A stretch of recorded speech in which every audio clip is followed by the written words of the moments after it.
সেই সময়টাতে চারিদিকে ডাকাতির জন্য বিখ্যাত ছিল। ডাকাতেরা শুধু ঘরে নয়, দোকান নয়, লোকজনদেরও তুলে নিয়ে যেত। ডাকাতের রাজ্যতে এত বেড়ে গিয়েছিল যে সন্ধ্যের পর লোকেরা আর বাইরে বেরোতে সাহস পেতেন না। সন্ধ্যা হলেই সবাই সবার ঘরে বসে তালা বন্ধ করে রাখত, যাতে ডাকাতেরা তাদের বাড়িতে গিয়ে কোনো রকম উৎপাত না করতে পারে। কিন্তু এলাকাটা খুবই ভয়ঙ্কর ছিল।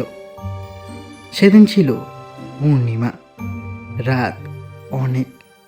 এমন সময় একজন ব্যক্তি হাতে কিছু সোনার গহনা নিয়ে এক পা করে এগোচ্ছিল।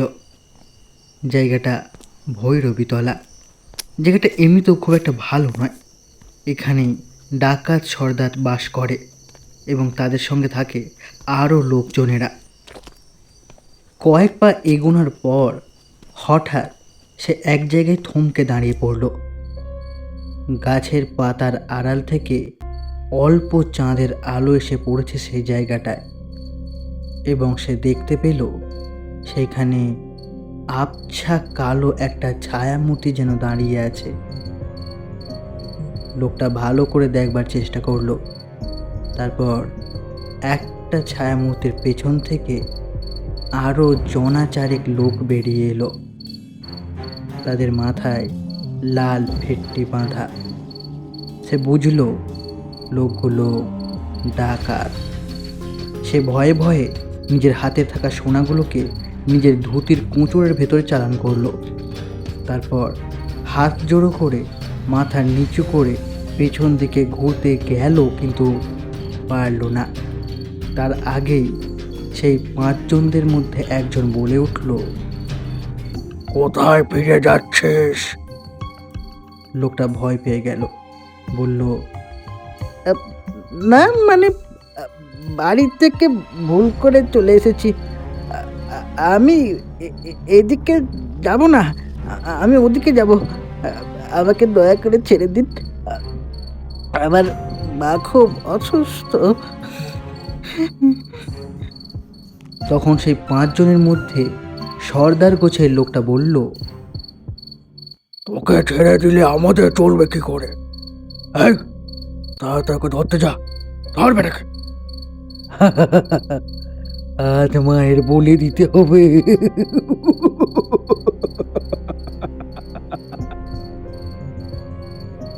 কথাটা শুনেই লোকটির পিলে চমকে গেল। সে হাত জোড়ো করে সেখানেই মাটিতে বসে পড়ে বলল, আমাকে দয়া করে ছেড়ে দিন, আমার বাড়িতে মা অসুস্থ। আমাকে না ঘরে ফেলে যে আমার মাটা মরে যাবে, আমাকে ছেড়ে দিন। সেই লোকটি আবার বলল, তোকে ছেড়ে দিলে যে আমাদের লোকসান হয়ে যাবে। হ্যাঁ, তোকে যে ছাড়া যাবে না। সর্দার জানতে পারলে আমাদের গর্দান কেটে নেবে। এই, ধর বেটাকে, ধর। বলে 5 জন মিলেই সেই লোকটির ওপর ঝাঁপিয়ে পড়ল। তারপর তাকে কাঁধে তুলে নিয়ে এগিয়ে চলল।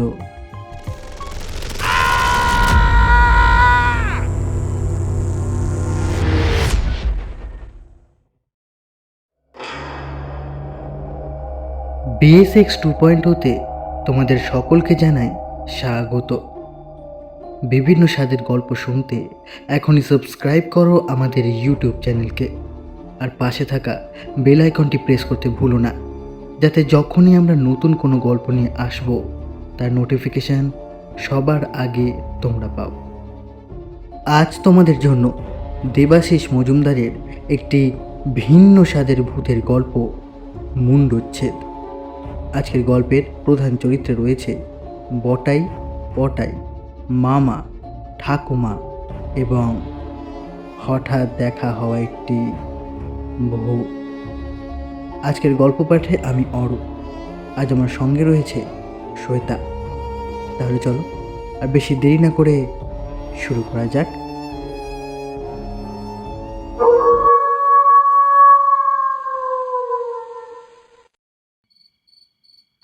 কালো দিঘির আশেপাশের অঞ্চলটা বেশ নির্জন। এর পাশে রয়েছে পাশাপাশি ভৈরবী ডাকিনী আর কাল ভৈরবের মন্দির। একসময় ডাকাত সর্দার কালীচরণের এটা এলাকা ছিল। দুটো মন্দির ছিল ডাকাত দলেদের। ডাকাতের জোরে মন্দিরের এখানে আশেপাশে কোনো লোকই আসতো না। এই মন্দির দুটো পরিচিত ছিল ডাকাতদের জোড়া মন্দির হিসেবে। তবে মোহরগঞ্জ থেকে সোনাপোতার দিকে যেতে এটাই সবচেয়ে ছোট্ট রাস্তা। বটা আর পটাই দুজনেই জোড়া মন্দিরের সামনে অপেক্ষারত রয়েছে। এমনিতে এদিকে কেউ খুব একটা সন্ধ্যের পর আসে না, কিন্তু বটা জানে তার মামা আজ এই রাস্তা দিয়েই ফিরবে। পটাইকে যাত্রাপালার মতো করে ভালো করে মেকআপ দিয়ে দাড়ি গোঁফ লাগিয়ে কাঁপালিক সাজানো হয়েছে। পটাই সেই নকল দাড়ি চুলকাতে চুলকাতে বলল, আরে গদাই, আর কোনো দাড়ি পেলি না? গুচ্ছের পোকাযুক্ত একটা গদাকার দাড়ি লাগিয়ে দিলি। উফ, কি চুল করছে মাইরি। আচ্ছা বটা, তোর মামা কি আজ এইখান থেকে ফিরবে তো? আর কতক্ষণ অপেক্ষা করতে হবে বলতো? বটা বলল, আরে সবুর কর না ভাই, ধৈর্য ধর। আজ তোর অভিনয়ের অগ্নি পরীক্ষা। আর যদি জ্যাকপট লেগে যায় তাহলে তোকে আর ওই জগন্ময় অপেরাতে অত ছোট ছোট পার্টের জন্য বসে থাকতে হবে না। আমার দাদুর মোহরগঞ্জে রেখে যাওয়া বিশাল জমি বিক্রি হচ্ছে। তার নগদ টাকার অংশ নিয়ে মামা এই পথ দিয়েই ফিরবে। এইবার সেই টাকা আমাদের হাতে এসে গেলে আজই রাতারাতি এই ধ্যারে সোনাপোতা ছেড়ে সোজা কলকাতায়। আমি সেখানে ব্যবসা শুরু করব, আর তুই এক্কেবারে সিনেমায় নামার তোড়জোড় করতে পারবি, বুঝলি? তাই বলছি, ওসব পোকা ধরা দাড়ি টাড়ির পরোয়া না করে অভিনয়টাতে ভালো করে মন দে।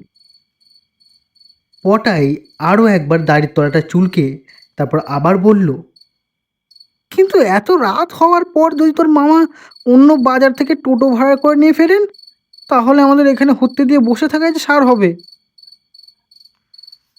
বটা বলল, আরে আমার মামাকে আমি বিলক্ষণ চিনি। টাকা চেয়ে চেয়ে জিভে ছাল পড়ে গেল, একটা নয়া পয়সাও পেলাম না। অথচ আমি মামার একমাত্র ভাগ্নে, মামার ছেলেপুলেও নেই, এত টাকা খাবে কি? তাও একটা নয়া পয়সাও বের করেন না। জাত কিপটে, বুঝলি? হাড় কিপ্পন লোক। ওই লোক কিছুতেই টোটো ভাড়া করবে না, এই পথ দিয়েই শর্টকাটে হেঁটে ফিরবে। তুই লিখে রাখ। বলেই নিজের সস্তা দরের হাত ঘড়িতে সময় দেখে বটা বলল, নে নে, আমার মামার আসার সময় হয়ে গেছে রে পটাই। তুই একদম রেডি হ। এমনভাবে ভয় দেখিয়ে চমকে দিবি যে মামা যেন এখানেই অজ্ঞান হয়ে উল্টে পড়ে। আর সেই তলে আমি ফোঁস করে টাকা ভর্তি সুটকেসটা সরিয়ে দেব। পটাই বলল, ধন্যি তোর মামা ভাই, এই পথে ফিরতে হবে জেনেও সঙ্গে একটা লোক পর্যন্ত নেননি। বটা বলল, পাছে সে জেনে ফেলে ঠিক কত টাকা আসছে। মামা টাকার ব্যাপারে নিজের ছায়াকেও বিশ্বাস করেন না। পটাই বলল, আমি রেডি আছি, তুই এবার ওই সঙ্গে আনা নকল মুন্ডুটা বের কর। বটা তার কাঁধের ব্যাগ থেকে কুমোরের তৈরি একটা মাটির মুন্ডু বের করে আনলো। জিনিসটা মানুষের কাটা মুন্ডুর মতোই দেখতে। পটাই সেটা দেখে নিয়ে বলল, এটা দিয়ে দিব্যি কাজ হয়ে যাবে ভাই। হঠাৎই অন্ধকারে জোড়া মন্দিরের দিক থেকে কে যেন চিনচিনে গলায় বলে উঠল, বাহ, খাসা মানিয়েছে। বটা আর পটাই দুজনেই আঁতকে উঠে সেদিকে তাকাতেই দেখল কখন যেন তাদের অলক্ষ্যে একটা সিরিঙ্গে মতো রোগা লোক সেখানে এসে হাজির হয়েছে। বটা এর মধ্যেও সাহস রেখে বলল, কে আপনি? এখানে কি চান? লোকটা বলল, আমিও তোমাদের মতোই একজন ছিলাম। একসময় মোহরগঞ্জের হাটে চুরি চামারি করতাম। সে বহু যুগ আগের কথা। ওই হাটে আমি যেদিন যেতাম সেদিন কোনো মহিলার গলার আর কানের গহনা তাদের কাছে থাকতো না। একেবারে চোখের নিমেষে সরিয়ে ফেলতাম, এমনভাবে সরাতাম যে তারা টের অব্দি পেত না। বাজে কথা না বলে কেটে পড়ুন তো। আমরা চোর ছাঁচোর নই। লোকটা বলল, কিন্তু ওই যে শুনলাম মামা টাকা নিয়ে আসবেন, ওকে ভয় দেখিয়ে টাকার ব্যাগ সরানোর মতো চলছে। বহুদিন এরকম ধরিবাজি চুরি দেখিনি, তাই তোমাদের কীর্তি দেখবো বলে থাকতে পারলাম না। বটা বলল, আরে এটা আমাদের ফ্যামিলির ব্যাপার, আপনি এর মধ্যে নাক গলাচ্ছেন কেন? বটাই বলল, আপনি চলে যান তো, নইলে কিন্তু ফল ভালো হবে না বলে দিচ্ছি। লোকটা সে কথায় কান না দিয়েই পটাইকে উদ্দেশ্য করে বলল, তোমার কাপালিকের সাজ বেশ ভালোই হয়েছে, মানিয়েছেও বেশ। একসময় যাত্রায় সোনাপোতার গৌরহরি কাপালিক সাজত, তোমাকে ওই গৌরহরির মতোই লাগছে। শুধু সমস্যা একটাই। পটাই অভিনয়ে খুঁত সহ্য করতে পারে না। সে বলে উঠল, এই কোথায় খুঁত শুনি? লোকটা খেঁকুড়ে হাসি হেসে বলল, তোমার হাতের ওই কাটা মুন্ডুটা একেবারে অজা জিনিস, দেখেই মাটির তৈরি বোঝা যাচ্ছে। করতে হবে না, ঠিক আছে দাঁড়াও, আমি ব্যবস্থা করছি। বলেই এগিয়ে এসে পটায়ের হাত থেকে নকল মুন্ডুটা একরকম কেড়ে নিয়ে ফেলে দিয়ে নিজের ধর থেকে নিজের মুন্ডুটা খুলে নিয়ে সেটা পটায়ের দিকে এগিয়ে দিল। আর সেই সঙ্গে লোকটার মুন্ডু ধর থেকে আলাদা হয়ে বলে উঠল, এইটা নাও, আমার মুন্ডুটা দারুণ কাজে লাগবে। আর তোমার হাতে থাকা অবস্থায় আমি যদি দুটো কথা বলি, তাতে তোমার মামাও আরো ভরকে গিয়ে একেবারে পকাপুই হয়ে যাবে না।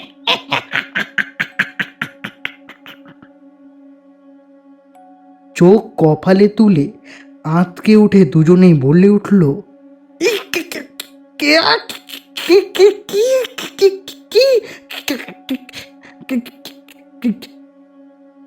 লোকটার কাটা মুন্ডুটা বলে উঠল, অনেক যুগ আগের কথা, তখন এই মন্দিরে দুটো ডাকাত কালীচরণের দখলে। মোহরগঞ্জের হাট থেকে বেশ কিছু সোনাদানা চুরি করে এই পথেই ফিরছিলাম। খেয়াল ছিল না তিথিটা ভৈরবী অমাবস্যা। ওই অমাবস্যার রাতে ডাকাতি করতে বেরোনোর আগে কালীচরণ নড় বলে দিত। তা সেদিন নড় বলে দেওয়ার জন্য আর কাউকেই পায়নি সে। এরপর দিয়ে খুশি মনে কিছুটা বেখেয়ালে যাওয়ার সময় কালীচরণের লোকেরা আমাকেই ধরে নিয়ে ওই ভৈরবী ডাকিনীর মন্দিরে আমার মুন্ডচ্ছেদ করে নরবলি দেয়। আমার চুরি করা গয়নাগাটিও ওই ডাকাত বেটারাই মেরে দেয়। সেই থেকে এই জোড়া মন্দিরে এত যুগ ধরে কবন্ধ হয়ে আছে। যাকে এই না, আমার মুন্ডটা হাতে ধরো, তোমার মামা এসে পড়লেন বলে। আর মুন্ডু পটায়ের হাত থেকে নকল মুন্ডুটাও পড়ে গেল। বটা আর পটায় দুজনেই আর্তনাদ করে টেনে এমন দৌড় দিল যে বাড়ি পৌঁছানোর আগে তাদের থামানো যাবে বলে মনে হলো না। ব্যর্থ ও দুঃখী মনে কবন্ধ আবার গায়েব হয়ে গেল ওখান থেকে। কিছু পরেই বটার মামা যখন ওই পথ দিয়ে ফিরলেন, তখন সেখানে কিচ্ছু নেই। রাম নাম করতে করতে মামা ওই এলাকাটা নিরুপদ্রবেই পেরিয়ে এলেন, কিন্তু বাড়ি ফিরেই দেখলেন হলুস্থুলু ব্যাপার।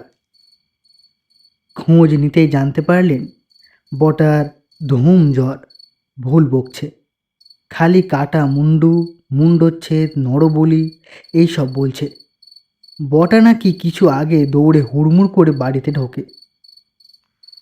বাড়ির চাকর নিতাই বটার সাথে এক দাড়ি গোঁফওয়ালা সাধুকে ঊর্ধ্বশ্বাসে ছুটতে দেখেছেন।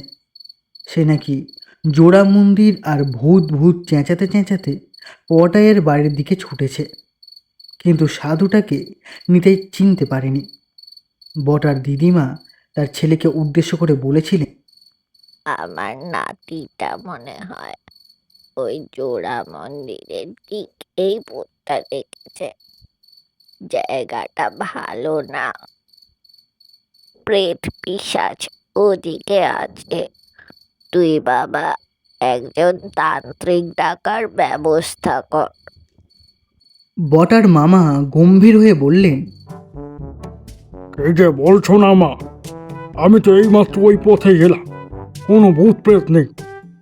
আমি তোমার বৌমাকে বারবার বলেছি অত রোজ রোজ পাঁঠার মাংস রান্না করো না, তা তিনি তো আমার কথা শুনবেন না। তিনি তো বেলা পাঁঠা রেঁধে বটাকে খাওয়াচ্ছেন। হ্যাঁ, যত সব। আরে বাবা, এই গরমে অত পাঁঠা খেলে যে পেট গরম করবে, আর তাতে এইসব মুন্ডচ্ছেদ ভূত এইসব হাবিজাবি দেখছে। ওসব ওঝা গুণিন ডাক্তার কিচ্ছু লাগবে না। আমি নিতাইকে পাঠিয়ে দিচ্ছি, পেট গরম কমাবার জন্য পাচনের বোতল নিয়ে আসো। আর তোমার বৌমাকে বলে দিচ্ছি, আগামীকাল থেকে 7 দিন বটাকে চিরতার জল আর সেদ্ধ ভাতে ভাত খাওয়াবে। পেট ঠান্ডা হলে অমনি ভুল বকা বন্ধ হয়ে যাবে, জ্বরও দেখবে পালাতে পথ পাবে না। কথাগুলো মামা বেশ জোরেই বললেন। পাশের ঘরের বিছানায় শুয়ে থাকা বটার কানে সেই কথাগুলো বেশ ভালোই গেল। ওই ভূতের তাড়া খাওয়া অবস্থাতেও আগামী দিনগুলোই নিজের হতে চলা অবস্থার কথা ভেবে বটায় নাক টিপে দীর্ঘশ্বাস ফেলল। আর ভুল করেও ওই পোড়া মন্দিরের কাছে কোনোদিন নয়। তার দীর্ঘশ্বাসের সাথে সাথে চোখ থেকে বেরিয়ে পড়ল জল।